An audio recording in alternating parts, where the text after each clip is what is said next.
अस्सलाम वालेकुम। नमस्ते सत श्री अकाल। उम्मीद करता हूँ फिट होंगे, बेहतरीन होंगे, अपनी लाइफ अच्छे से एंजॉय करोगे। हम तीनों की तरह देवों के देव महादेव एपिसोड है जी 324 सेकंड पार्ट है। लाइक शेयर सब्सक्राइब कर दें। स्ट्रेट चलते हैं वीडियो की तरफ। इनका नाम है राणा मोहम्मद अली। मोहम्मद समीर खोखर। मलिक सत्यानी कॉल्स हो गए। Let's start.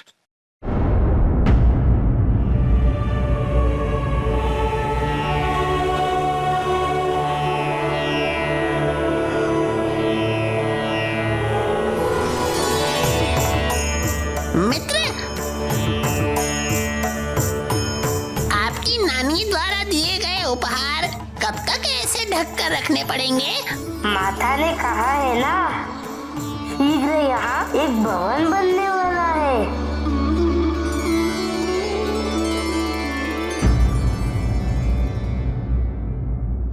धैर्य रखो, ये उपहार भी सब उसी भवन में सुरक्षित रखेंगे।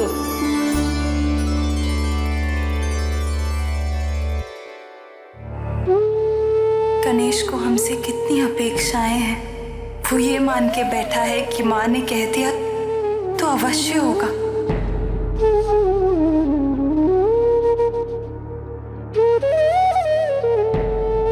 पर वो ये नहीं जानता कि हम अभी तक स्वामी से भवन निर्माण की स्वीकृति प्राप्त नहीं कर पाए हैं।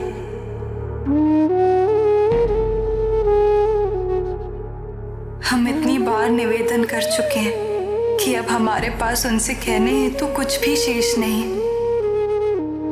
चलिए भैया।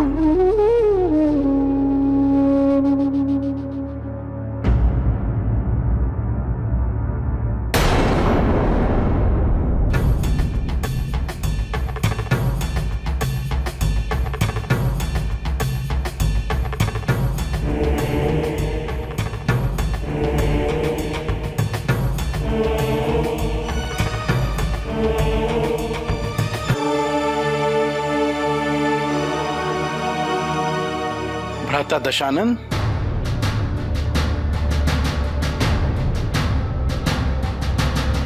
क्षमा करना अनुज, अपने अहंकार का दास बन गया था।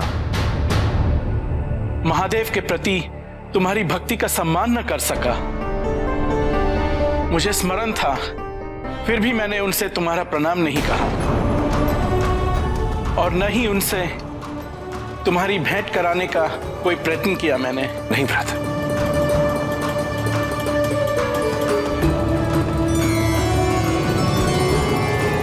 इसमें आपका कोई दोष नहीं। मेरे महादेव की इच्छा के बिना कुछ नहीं होता। किंतु मुझे पूर्ण विश्वास है, मेरी भक्ति शीघ्र ही मुझे मेरे प्रभु से पुनः मिल पाएगी, मुझे कैलाश तक ले जाएगी और उनके लिए मुझे ऐसा भवन बनाने का अवसर अवश्य मिलेगा। ये तुमने महादेव के लिए बनाया है? जी भ्राता। नहीं दशानन, तुम महादेव की भक्ति करते हो किंतु उन्हें समझ नहीं पाए हो। तुम्हें क्या लगता है, यदि महादेव भवन में रहना चाहते तो क्या उनके लिए यह संभव नहीं है? मैं जानता हूं, किंतु यदि उनसे उनके भक्त आग्रह करेंगे तो वे कभी मना नहीं करेंगे। प्रयत्न किया था उनके विवाह के समय, विश्वकर्मा जी ने, देवताओं ने, किंतु असफल रहे। और मेरा सुझाव यह है कि महादेव से इस विषय में कभी भी चर्चा मत करना। संभव है कि उनके कृपा के स्थान पे तुम्हें उनके क्रोध का सामना करना पड़ जाए। और सोचने वाली बात यह है कि जब स्वयं माता पार्वती उन्हें परिवर्तित नहीं कर पाई तो और कोई क्या कर पाएगा?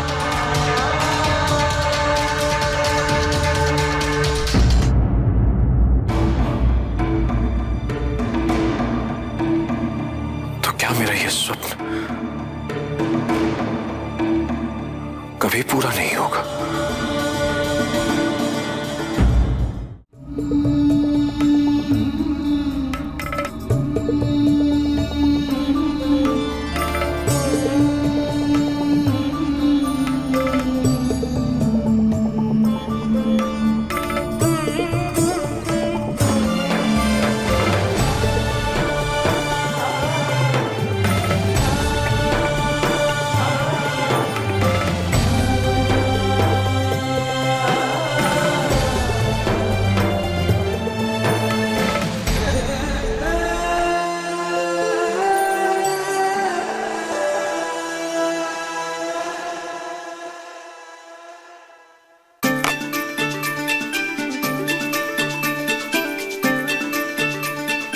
कार्तिकेय भैया तुमसे एक अंक आगे है। यदि तुमने इस बार लक्ष्य साधकर एक अंक अर्जित नहीं किया तो तुम्हें मोदक नहीं मिलेगा। मोदक के लिए तो मैं कुछ भी कर सकता हूँ।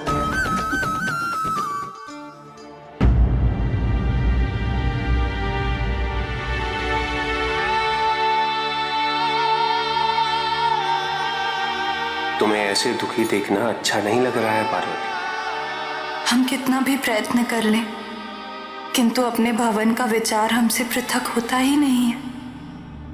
पार्वती, जिस प्रकार ब्रह्मा सृष्टि के रचयिता हैं, नारायण सृष्टि के पालनहार,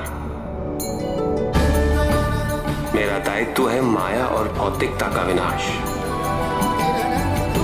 और भवन तो माया से बंधने का माध्यम है, फिर कैलाश में उसका स्थान कैसे हो सकता है? भवन का होना मेरे कर्तव्य के विरुद्ध है। जिस क्षण कैलाश पे उसकी स्थापना होगी, उसी क्षण संसार में असंतुलन का आरंभ भी हो जाएगा। तुम्हें यह समझना चाहिए। हम समझते हैं स्वामी, पर हम आपसे रुष्ट नहीं हैं, केवल चिंतित हैं दोनों पुत्र व पुत्री के लिए। हम चाहते हैं कि उन्हें गृह सुख प्राप्त हो, जैसे संसार में सभी को प्राप्त होता है। हम उनके लिए एक सामान्य साधारण जीवन की कल्पना करते हैं स्वामी। आपके कर्तव्य, आपके दायित्व में भी हस्तक्षेप ना हो और हमारी इच्छा भी पूरी हो जाए। क्या कुछ ऐसा नहीं हो सकता? आप संसार के संतुलन के बारे में चिंतित हैं, क्या ऐसा ही संतुलन हमारे जीवन में स्थापित नहीं हो सकता?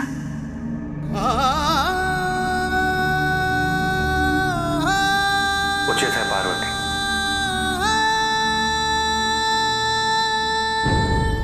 तुम प्रयास अवश्य करो,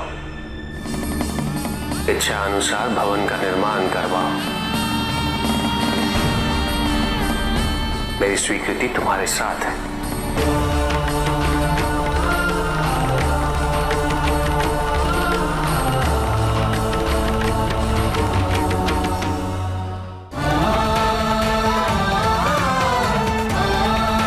स्वामी, क्या आपने वही कहा जो हमने सुना?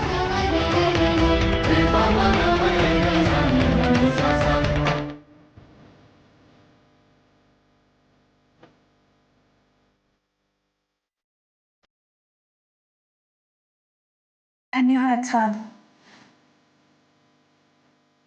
इस प्रकार हमें भी ज्ञात हो जाएगा कि संतुलन संभव है या नहीं।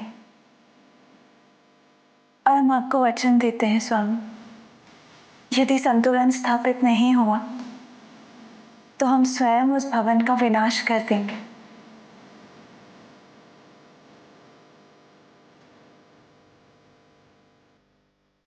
मैं सबके समक्ष घोषणा करना चाहता हूं। जाओ पार्वती, सबको एकत्रित करो।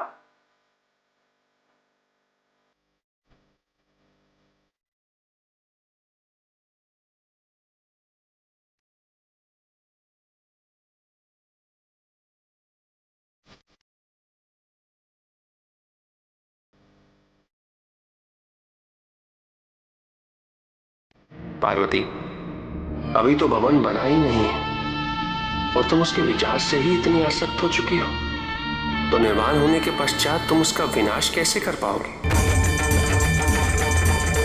क्या तुम्हारा अनुराग उसकी अनुमति देगा?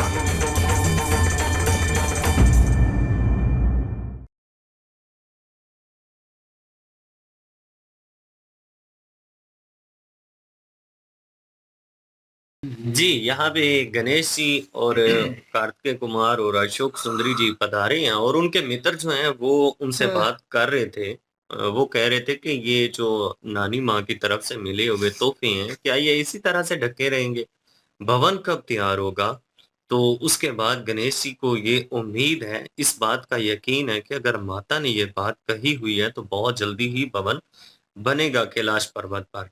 और माता जो है वो इस सारी फीलिंग को देख रही हैं और वो चिंतित भी बहुत ज़्यादा हैं इस चीज़ को लेकर, क्योंकि ये मुमकिन नज़र नहीं आ रहा था। वो इस वजह से परेशान थी क्योंकि शिव जी को वो अभी तक राज़ी ही नहीं कर पाई थी।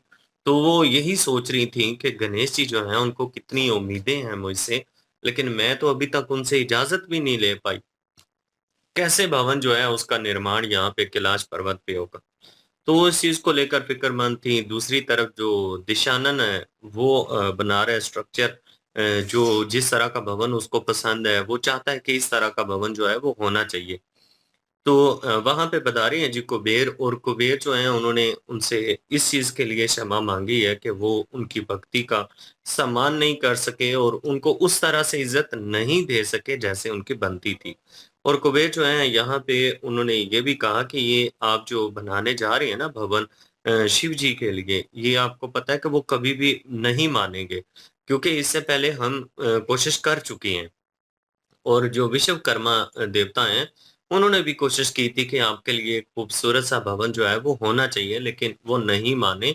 तो आप भी कभी इस विषय में उनसे बात ना करिएगा। ये ना हो कि जिस तरह से वो आपके साथ मोहब्बत करती हैं, प्रेम करती हैं, वो गुस्सा भी हो सकती हैं। उनके क्रोध का भी सामना आपको करना पड़ सकता है। यहाँ पे दिशानंद जो है वो बड़ा चिंतित है इस चीज़ को लेकर, क्योंकि उसके ख्वाब जो हैं, उस तरह से पूरे नहीं हो रहे जैसा वो सोच रहा है। जी बिल्कुल जी। और यहाँ पे उन्होंने कुबेर जी ने भी माफ़ी मांगी है कि मैंने अच्छा नहीं किया आपके साथ, और ना ही आपका जो परिणाम है वो महादेव जी तक पहुँचाया है, और ना ही कोई भेंट कराने की जो है वो कोशिश की है मैंने। तो उस चीज़ की जो है मदद कर रहे थे, लेकिन उन्होंने कहा नहीं, जब तक मेरे महादेव जी की मर्जी नहीं होगी तब तक कुछ भी नहीं होगा।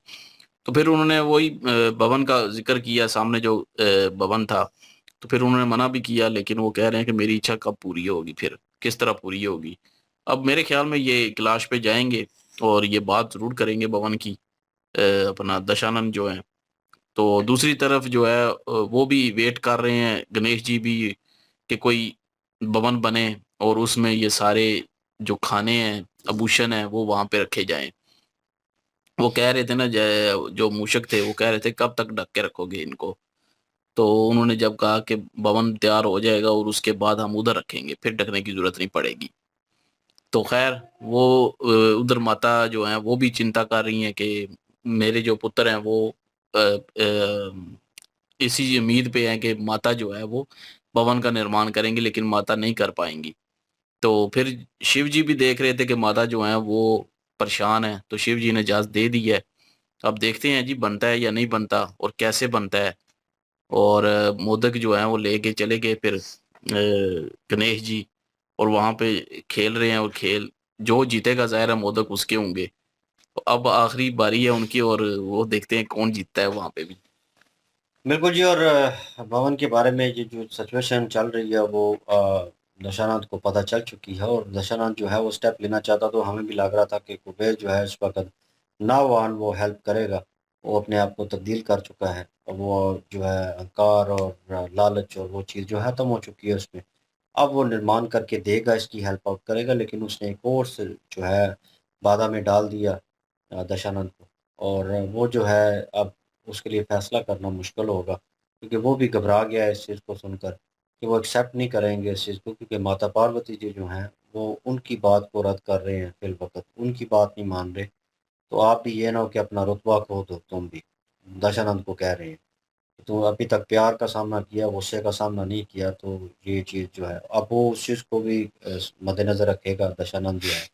बाकी माता पार्वती जी ने जो है एक किस्म की रिक्वेस्ट ही की है उनसे, शिव जी से। और शिव जी कह रहे हैं ये मेरे उसके ख़िलाफ़ है, और ये पूरी सृष्टि जो है उसका बैलेंस जो है वो ख़राब करेगी ये चीज़।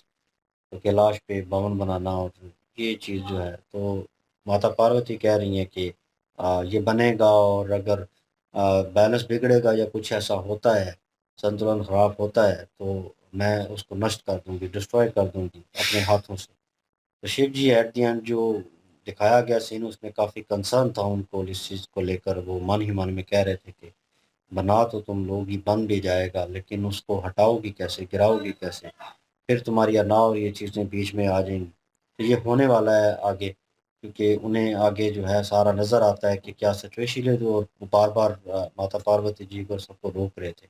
बहरहाल बच्चों की खातर जो है, अपनी संतान की खातर, अपनी पत्नी की खातर जो है शिव जी करने वाले हैं। लेट्स सी, देखते हैं, वो सबको बुलाते हैं और क्या सिचुएशन होती है। नेक्स्ट पार्ट पे चलते हैं। लाइक शेयर सब्सक्राइब कर दीजिएगा। इंशाल्लाह मिलते हैं नेक्स्ट वीडियो में। अपना ख्याल रखिएगा, दुआ में याद रखिएगा। तब तक अल्लाह हाफिज, पीस।